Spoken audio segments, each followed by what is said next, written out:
Good morning all of you. आज अपन बात करेंगे मुख्य रूप से भौगोलिक तथ्यों में अपन बात करेंगे जो यूजीसी नेट फर्स्ट पेपर में जो प्रश्न पूछे जाते हैं उन प्रश्नों के बारे में। मैं वन लाइनर प्रश्न है मेरे पास में जो 5 से 10 प्रश्न उनके बारे में अपन बात करेंगे, जहां से सीधा प्रश्न पूछा जाता है। अगर मिला तो यहाँ से एक प्रश्न पक्का पूछा जाएगा आपको, तो ध्यान रखना। वन लाइनर प्रश्नों में अपन बात करते हैं। सबसे पहले देखो, एक दिया हुआ है ग्रीन हाउस गैस।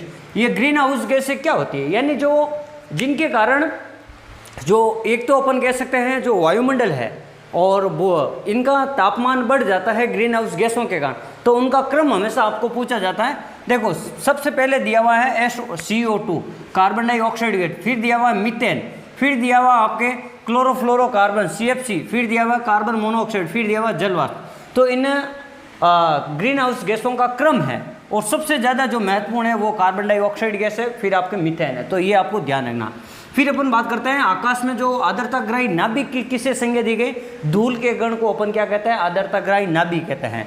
फिर अपन बात करेंगे कैडमियम, यानी कैडमियम से जो रोग होता है, ये हमेशा आपको मिलान चिन्ह में पूछ लेते हैं कैडमियम से कौन सा रोग होता है, तो इटई रोग होता है और ये अपन के श्वसन तंत्र को क्या करता है, प्रभावित करता है। फिर अपन बात करते हैं पारा या जो मरकरी है, इससे कौन सा रोग होता है, तो मिनीमाटा रोग होता है, ये आपको ध्यान रखना। फिर अपन बात करेंगे आर्सेनिक, आर्सेनिक के कारण कौन सा रोग होता है, ब्लैक फुट रोग होता है। फिर बात करेंगे नाइट्रेट से कौन सा होता है, तो ब्लू बेबी सिंड्रोम रोग होता है, ब्लू बेबी सिंड्रोम रोग होता है आपके नाइट्रेट। ये सवाल हमेशा आपको यहाँ से पूछा जाता है मिलान चिन्ह में, तो आपको ये ध्यान रखना ये यहाँ से।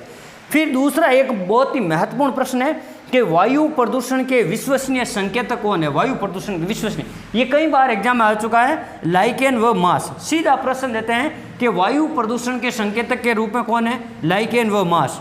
एक प्रश्न पूछा जाता है जल प्रदूषण के विश्वसनीय संकेतक कौन है, हरी शैवाल और जलीय जीव, या अपन कह सकते हैं हरी शैवाल और जलीय जीव। फिर एक और प्रश्न पूछा जाता है अभी जो नया है वर्तमान में, यानी श्वेत कोयला किसे कहा जाता है, यानी जल विद्युत उत्पादन को अपन क्या कहते हैं, श्वेत कोयला कहते हैं।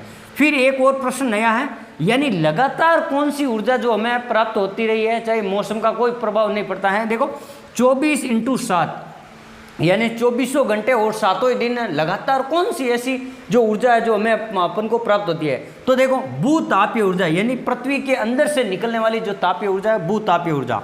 और अपन को पूछा जाता है भोपाल गैस त्रासदी, ये आपके 2-3 दिसंबर को मध्य रात्रि में हुई थी 1984 में।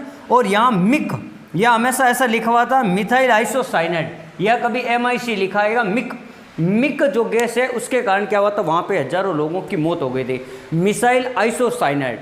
तो आप हमारे इसी प्रकार हमारे वीडियो को देखते रहे। यहाँ जो मैं UGC नेट के जो फर्स्ट पेपर है और ज्योग्राफी के जो सेकंड पेपर है उनके मैं शॉर्ट वीडियो बनाता हूँ, जहाँ से आपको परमानेंटली सवाल, 1 सवाल 2 सवाल वहाँ से देखने को मिलता है। और जितना छोटा वीडियो है आपको पढ़ने में उतना ही ज़्यादा मज़ा आएगा। और आप इन इम्पोर्टेंट प्रश्न को 1 से 2 बार जरूर वीडियो को देखें। हमारे इस चैनल पे, ज्योग्राफी जंक्शन चैनल पे, आपको शॉर्ट वीडियो की एक लिस्ट बनी हुई है, वहाँ पे भूगोल से संबंधित, सेकंड पेपर से संबंधित ऐसे कई सारे जो फैक्चुअल आंकड़े हैं या जो भौगोलिक शब्दावली है, जहाँ पे मैंने 1 से 2 मिनट में आपको बहुत सारे जो प्रश्नों के उत्तर बताए गए। वहाँ आप UGC नेट की परीक्षा देने से पहले एक बार उस शॉर्ट लिस्ट को आप जरूर देखें, ताकि आपको ये विश्वास हो जाए कि मेरे को ज्योग्राफी के अंदर कितना कंटेंट है जो याद है और एक दिन में अपन कितना ज़्यादा रिवाइज कर सकता है।